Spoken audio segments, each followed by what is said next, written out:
Hi, everyone. My name is Jesse Robbins, and welcome to LPLE from Dialogue FM. We're the podcast that lets you practice listening in English. We speak English slowly and clearly so that you can follow along and understand native English speakers more easily. I'm excited to help you improve your English listening skill, as well as help you learn new vocabulary, grammar, and idioms commonly heard in conversations among native English speakers. If you want to practice listening in English, then we invite you to join our conversation. Hi, Jane. Hi, Jesse. Well, one thing you and I can agree on, as it relates to American society, is that we have the power to protest, right? Anything. Yes, we certainly have the right to protest. Right. And power, yes. Whether it has much effect, we don't know. But there comes a time, I think we are in one of those times, where people feel that they have to, whether or not it has any effect, there's a sense of personal obligation not to just be quiet, whether or not what we do changes anything. I can give one example from the time that I was in Romania in the early 90s, and the regime, the very repressive regime under Ceausescu, had just fallen 3.5 years before.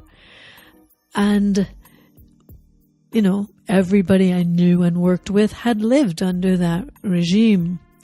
And in the early days of being there, I went once a week to a choir. There was a chorus which was directed by, I think, a member of the medical faculty at the university there.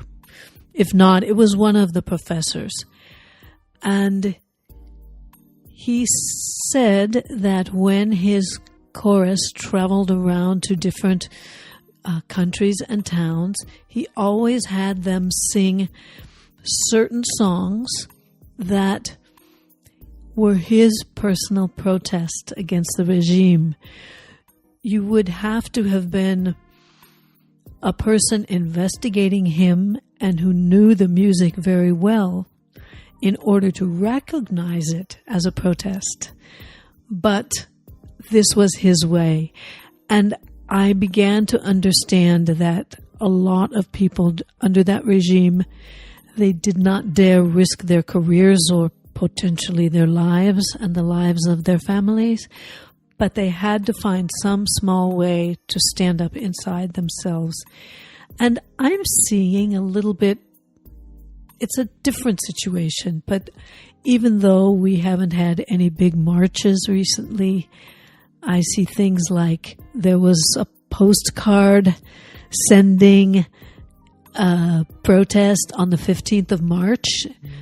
People sent postcards to the White House to protest, and I haven't heard anything in the news, but there must have been thousands of them.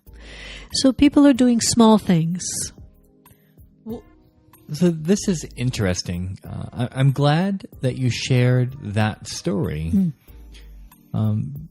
because it makes me think about how we are protesting currently. So when I think back to the civil rights movement, in the 1950s and 60s, especially in American society, when the African American populace at large was, rightly so, aggressively fighting for equal rights. Yes. and equal respect by society, but probably more importantly by the government. Now, when I think of the protests then, when I learned about the civil rights movement in elementary school, I always envisioned coordinated, structured efforts. There were a few select leaders, and they typically directed the organization, planning, and execution of protests. And there was that level of coordination because the protests had to be done at very significant times and places for maximum effect, right? When I think of the protest now, I don't know any key leader or, admittedly, what the end goal is. Now, in general terms, the end goal for Black Lives Matter protests, or the Pink Hats protest, in general terms, I understand the message, but my worry is that because there doesn't seem to be any coordination, one key leader, that the protest quickly lose their effect. It's not to say that people shouldn't protest. They should, and it's great. But my worry is that there's the effect is lost. How do you feel? I'm not sure. I think the protesting is becoming almost systemic. I think there are people who make 5 phone calls a day to someone in the Congress, someone in the Senate or the House of Representatives, or in their own state governments. I believe there is quite a raised level of that happening. And of course, it's not going to be on the news every day. It's an interesting thing, as you say. It's not as if there are some sort of czars of the protest. It's very much a groundswell, isn't it? Maybe that's facilitated by social media in a way that it couldn't have been in the 60s. I don't know. I also think there's quite a bit of wisdom, maybe wisdom. There's some waiting to see. And there is standing back and letting the people who can actually do something about it, do it, in the sense of there are certain things that protests will not immediately accomplish, but we protesters have made it clear that they understand what's happening is irregular and perhaps not ethical and perhaps bad for the country or even the world. And I think people are standing back and letting the judiciary do its job, watching to see that the people who can have some political power are supported. I have a friend who says she sends she's a Democrat, but she sends a few postcards a month to Senator McCain, who is a Republican, but he is the leading Republican opposition to Mr. Trump, and she sends him a postcard several times a month to say, good on you, keep going. So I think things of that nature are happening in an unprecedented way, in my lifetime anyway. I've never seen anything that's everybody who feels a certain way is looking for a way to make some kind of a small contribution as many times a week or day as they can. So I'm not sure if I'm worried or not. Something encourages me in that there is some intelligence and cool-headedness and a sustained commitment to staying aware and awake. That, I think, has really been interesting. Right. So that last part, I can see as being one very tremendous benefit. The idea of using protests not as a way to get to an end goal, but more as a vehicle to send a larger message to get people involved. Two similar looking tactics with different desired outcomes. Mm-hmm. So let's talk about the civil rights protest. The civil rights protest, in many ways, was fighting for something very borderline tangible, right? Equal rights and equal protection under the law. That would mean that certain laws literally have to change.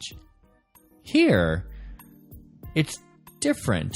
I don't know if there are actual laws we are trying to change, protesters are trying to change. If anything, they're trying to keep certain laws and regulations from changing.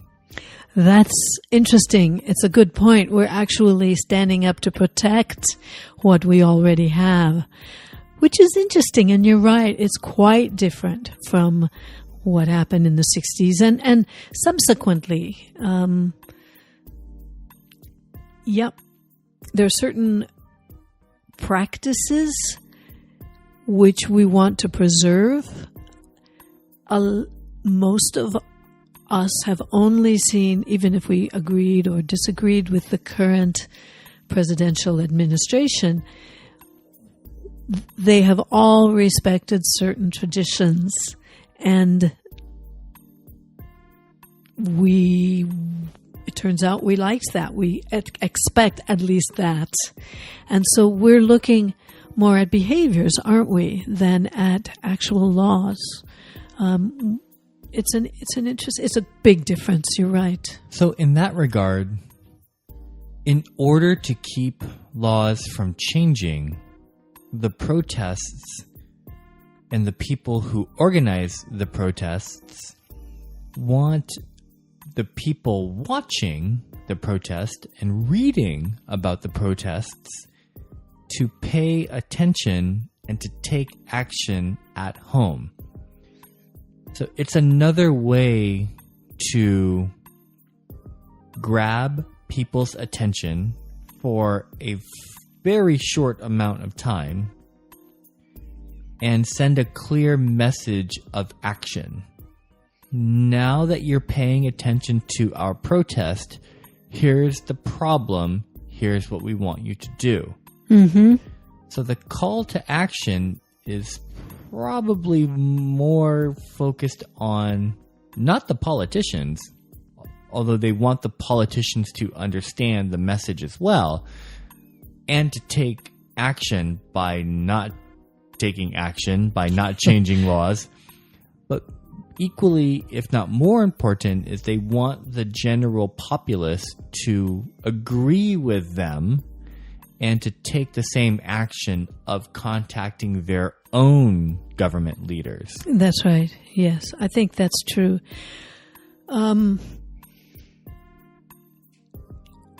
We've said this before, I think, and I'm sure if we haven't said it to each other, we've said it with our friends. We know that the current administration will end. Many of us suspect that it will not last the full 4 years, which, because of an impeachment or a resignation or something, we have already seen so many things that would be good cause for impeachment or the beginning of that. We know it's probably going to end sooner rather than later, but the question is, what is it going to take? What will be the thing that makes it happen? And I think we're all just being very watchful.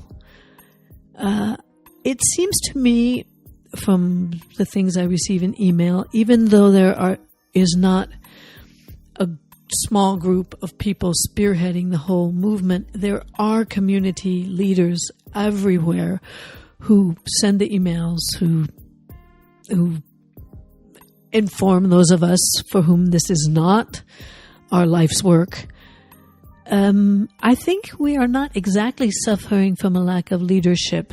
I know you weren't suggesting that, but your thoughts about the past made me wonder if we were. And so far, I don't think we are. What do you think? That's a great point. Each community, each city does have people who work in the community and who are very well known.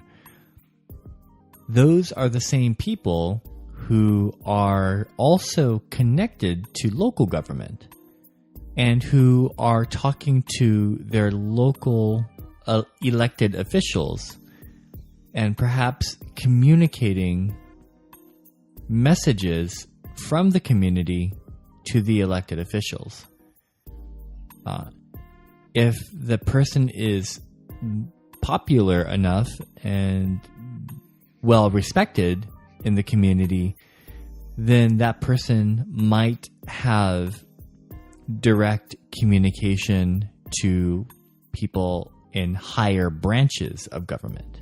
So I agree.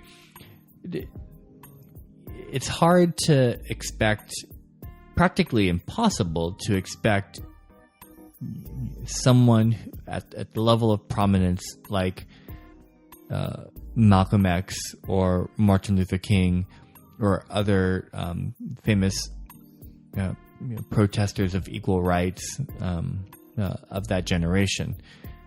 I don't think that can happen anymore, especially in the age of social media, where there are so many voices trying to command your attention. That's a good point. Although, by the same token, we did have something that amazed practically everybody, I think. The strength of Bernie Sanders, the people who followed Bernie Sanders, and on the opposite end, the strength of people that supported a completely... whoever imagined that a Donald Trump would become president? So we did see a kind of galvanizing around a certain philosophy. But where it goes from here, but it wasn't exactly a movement in the same way. I think in the end, the Bernie Sanders phenomenon will be looked back upon as the beginning of something, don't you? Whether he will be the standard bearer, the leader, the person who carries the flag in the future, I don't know. But it really made us realize there were people who were ready for a kind of change that has probably never been envisioned in the United States. It's a little bit too close to socialism, which is a word that traditionally terrifies Americans. Anyway, we'll see. But it's interesting. It did happen around these two people. There were these sort of opposite poles. And yet, whether those two people will stay... Well, Trump will not remain the standard bearer for long. It's a really good point. It didn't crossed my mind to look at Bernie Sanders as the same unifier in the same way that perhaps protesters and social leaders in the decades past have been. So you're right. Now I am curious how Bernie Sanders will continue to be the standout leader. Let's think back in history of other protest leaders, Mahatma Gandhi, right? Yeah, and I'm thinking of some of the women's suffrage people. Precisely. Who, great many of them. I'm only coming up with one or two names, Susan B. Anthony, but there were a number of them. And I'm not sure if any of the famous ones lived to see the the women's vote. Of course, certainly some leaders did, but the big famous ones, I'm not sure they did. I don't know with Bernie Sanders. He was just using the presidential election platform as a way to push for or to express his agenda. Whether or not he actually thought he had a chance to be president, I don't know. But I admire him enormously for saying this is the time to speak up. And I think Hillary Clinton, for example, really did. Nobody saw that coming, I think. And I think the sort of mainstream Democratic Party said, we need to look at things differently. But whether it will become a movement, I don't know. It provided a great deal of information, in a sense. Well, I'm excited. I'm hopeful. So in this time of stressful politics, that's putting it lightly, and in this time of somewhat discontent, social unrest, social frustration, there's hope. There's hope. Always. And admittedly, we are at a place of privilege to have that hope. To have the hope. And there's enough history behind us where, in fact, things were pretty awful. And we recovered. We moved forward, we learned from it. I think we may all have thought the end of the world as we knew it had come at the last election. And I think we're overcoming our grief and realizing that this will not last forever. And there is hope.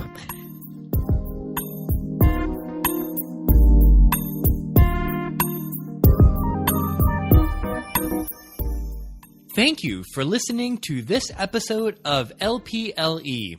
Let's practice listening in English from Dialogue FM. Subscribe to LPLE on iTunes to hear the latest episodes, or listen to past episodes on our website, dialogue.fm. That's dialog.fm.